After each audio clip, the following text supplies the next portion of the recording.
Okay, going to make this a very brief video, or try and make it a very brief video, just to quickly show combat working, how I'm going to run it now after doing the test session last Monday, which highlighted how clunky it can be if you do the 4-phase actions.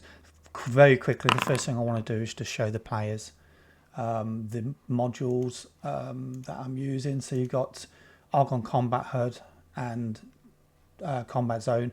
You must have these toggled for them to be effective. So quickly with the Combat HUD, as you can see, we've got Halvard selected, because Halvard's this character. In the HUD you can see all his weapons, and you can see a little indication here where you can unequip or equip the weapon that's in that. And you've got ranged weapons, natural weapons, shield if you want to do attack with a shield, spells if you have them, skills which are categorized out individually, and obviously if you click again it will close, resistance rolls, and then endurance rolls, so you can do either physical or mental endurance roll. Just quickly here, don't worry about roll initiative because it's going to be done automatically. You can set your defenses here, so that will generally be done just before any attack is made against you. And then you can open your character sheet, or obviously you can double click your token to open your character sheet. And then the second one is the combat zones, so it should show the zone that that is active for your character, and also if you hover over other tokens it should show the combat ranges for those, both enemies and friends. So hopefully that's working properly now. Okay, so let's close that and have a quick look at the combat we're going to run.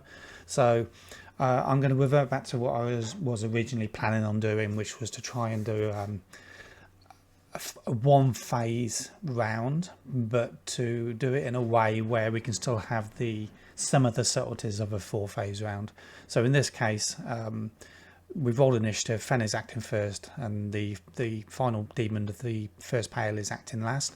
And what I'm going to quickly do is an intentions phase in reverse order, so that characters that are acting first can have an idea of what the creatures or characters that are acting last are doing, so it's a little bit of an advantage. So in this case we've got this first demon of the pale, and his intention is to charge at Vincent. And then the way I want to actually record this on the map, just for ease of purposes, is we need to see how far he needs to travel to get to Vincent. So realistically he's going to have to go about 45 feet.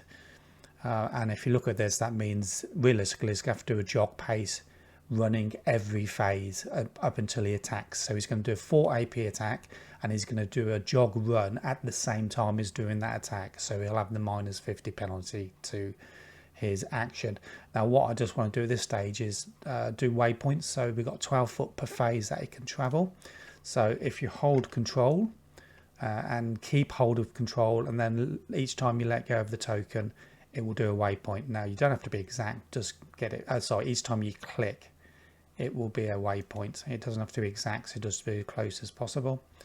So here we go, 24, 36, and then he'll finish his action there at 44. So the last time you click it will travel, it will move him there. But what you can actually do then, if you hover over, you'll see the actual movement he did, and you'll see at each checkpoint of that movement is when he's moving into the next phase. So in other words, up to 12 foot is phase 1, up to 24 is phase 2, etc, etc. And then he intends to do a full attack. So what I'm going to do is record in the initiative 5 minus the number of APs he's using for his next action, which in this case is 4, so it's 1. So we put 113 in, and that will then change his initiative to 113. Next person is Vincent. So Vincent's intention is to cast a 3 AP spell using his quickened spell talent for sense molding. So he's not going to do any movement at this point. He's going to cast a spell, and then he might move after he's cast his spell. So he's going to be acting in the 3rd phase, which means that his current initiative here is going to be 216, which means he's acting he's basically acting in the third phase. Next we have Halvard. Now what Halvard wants to do is try and move forward to intercept or interrupt the movement of this demon, and by doing that, as long as he can get to let's say the 24-foot waypoint in 2 phases, then he can be there to attempt to interrupt the movement of that demon. So in effect he has to travel about 22 foot. So if we look at his movement, Arm's law, so to travel 22 foot in 2 phases would require him to jog. One thing I quickly meant to add is I've done these little move tokens. So if I'm actually going to drag a move token out for each character that moves, and I'm going to change it to show the movement they've done. So this creature has done a jog pace. So if I hover over, we can see that in this, with his action, he's doing a jog pace. So I'm actually going to copy that and put it up here for Halvard, because Halvard's also going to be doing a jog pace. And then again, holding control and moving the token, and we're going to put a waypoint. So 12 and 22. So Halvard will be in position to be able to try and stop that demon from running past, and he's going to do that action. By the way, his intention is a 4 AP attack, but the attempt to stop the movement is just free action. It doesn't use an action. But I'm actually going to do his initiative as 216, because at the start of the 3rd phase, in fact 2nd phase, so 316. So in effect, when we go into the 2nd phase, Halvard will attempt to do the opposed running maneuver to stop the demon from getting past, but we'll show you that when we get to the rounds. The next intention will be from this demon. His intention is to do a 4 AP attack against Azim, so he's going to be attacking in 117. And Azim also, his intention is just to do a full attack, so he's going to go 118. And lastly, Fen. Fen has quick draw, so he'll do a free action to draw his weapon, and then he's going to fire with 3 AP. So in other words, he's going to fire off at 220. At this point, once everyone's done their intentions, I'll move back to the top of the initiative tracker, and then we'll deal with everyone in order. So basically in this 2nd phase, Halvard is attempting to do an opposed running maneuver against this demon. And then what I'm going to say is, generally when you're doing movement, running and whatever, the pace penalty doesn't apply to it, because it's part of your movement. So it's going to be a straight opposed maneuver between the demon and the Halvard. So because the demon is the passive combatant in this, it will do the passive movement check, which will then adjust Halvard's movement roll. So the demon will do a running maneuver.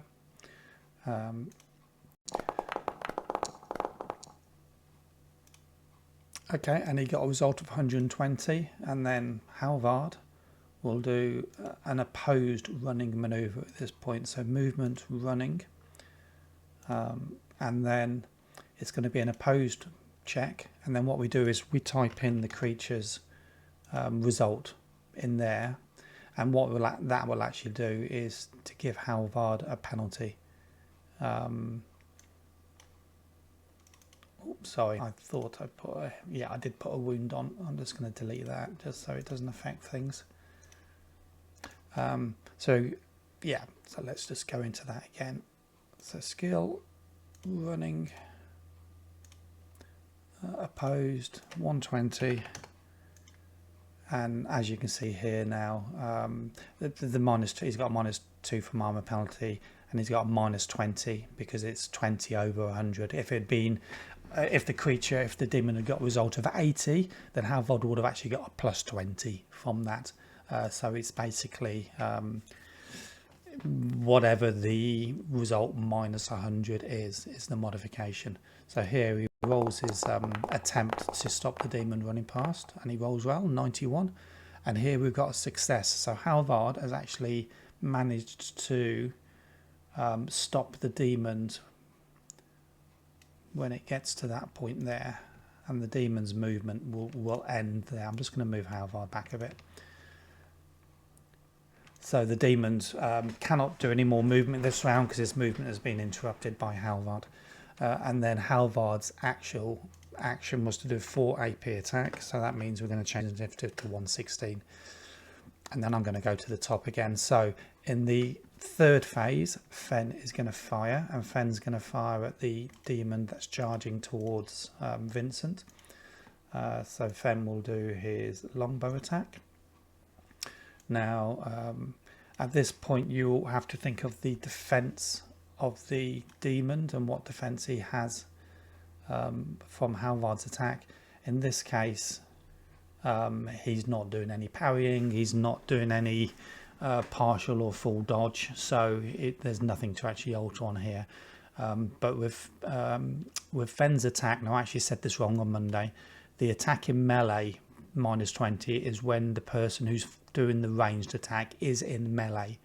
When you're firing into a foe who's in melee, it's actually done by cover, so it's hard cover. So if there was a character between Fen and the demon, then this demon would maybe get partial hard cover or full hard cover, depending on what was in the way. But in this case, there's no one in the way, so he's not going to get any cover.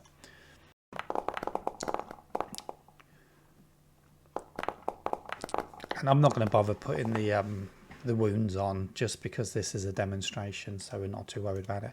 So that's Fen acting in the second phase, in the third phase, and I'll just ask Fen what's his intentions for the final phase. And his intention is to do an AP movement to get up onto the rock, so we'll deal with that when it comes to his action.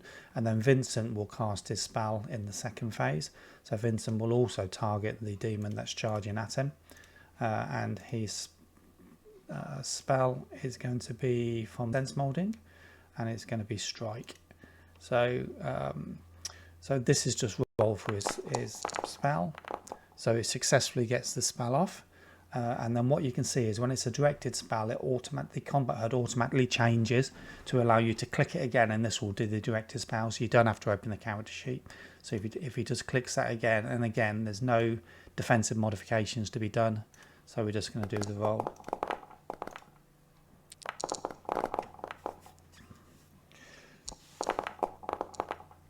Oh wow, okay. And in this case, he would have delivered a very good heavy strike at the demon. But yeah, I'm not going to bother putting those in because I'm just showing how we're going to do combat. And at that point, I'll ask him, right, what you're doing in the final phase. And his intention in the final phase will be to use an AP movement to move back. Right, and now we're starting the final phase, so there's going to be no more adjusting of initiative at this point, and we'll go to Fen. So Fen's intention at this point, because he's done his attack, is to do an AP movement to get up to the high ground. He's got climbing skill. I'm not going to make him roll at this point.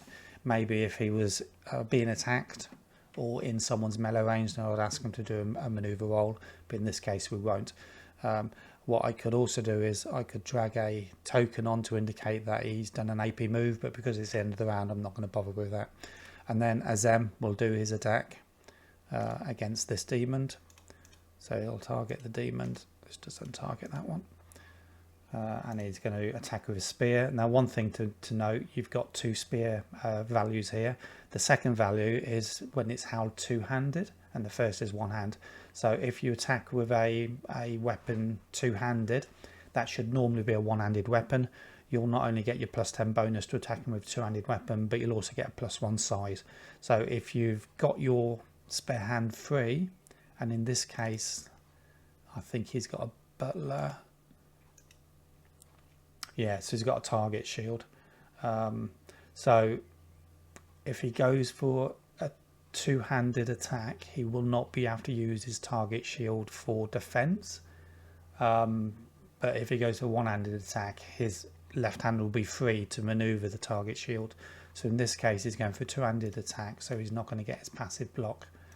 And then, so let's just quickly do his attack, two-handed. And then the demon here again is not doing any defenses, active defenses, but he's got his passive block on, which is a free action, so we're just going to leave it as that. So then if we do the roll,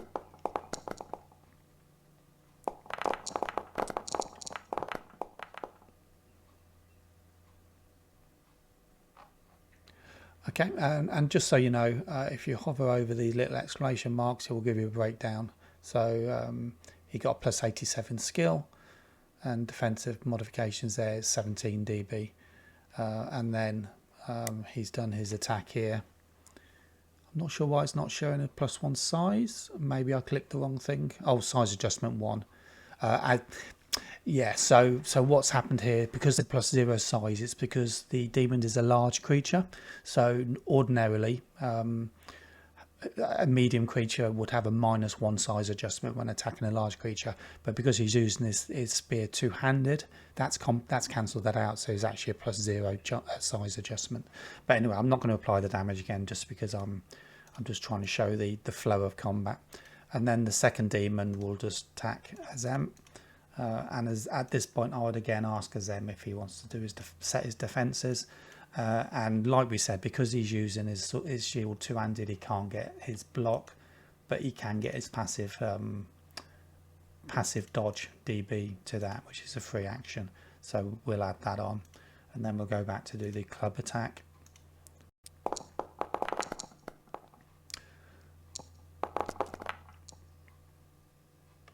Okay, so it hits, and you'll see for this one, it should have a size modification. Here we are. So he's getting a size modification due to being a large creature and using a large weapon. So you can see he's actually getting ×2 hits, and that's all done automatically.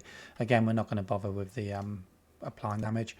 And then it will be Halvard's full attack. So at this point, Halvard will turn to face the demon that he stopped running past him, and he's going to target that demon.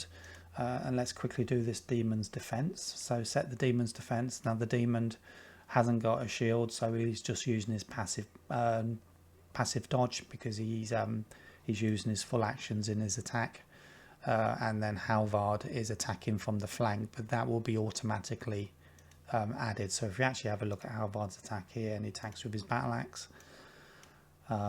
you can see it's added position. So flank attack, he's getting +15 because he's attacking from the flank. But also what he has to do is note that he's jogged during this attack, so his movement penalty will be -50 from jog. Now he does actually negate some of that with his footwork skill.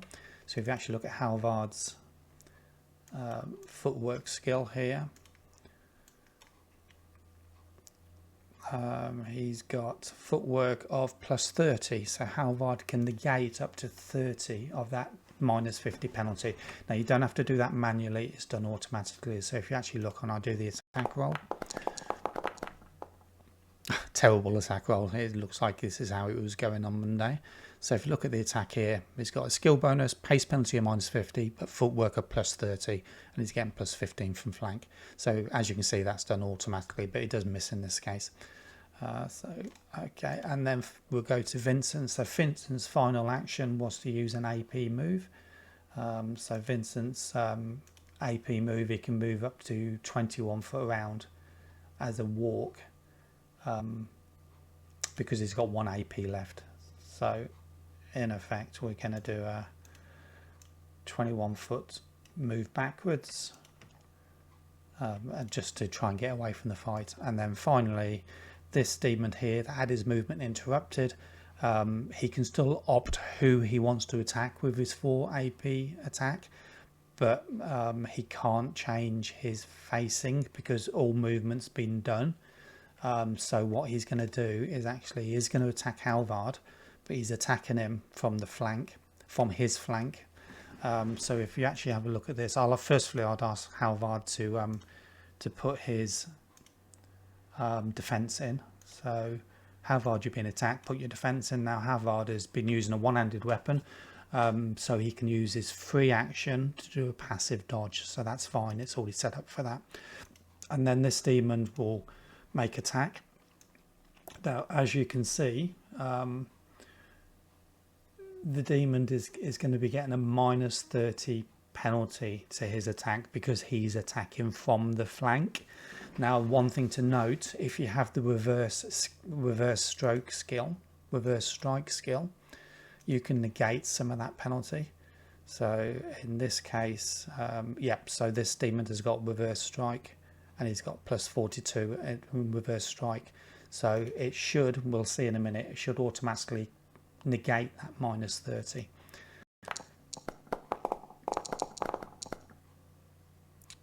And if we have a look here, so you can see he's got skill of 72, he's got attacking to the flank at -30, but he's got reverse strike.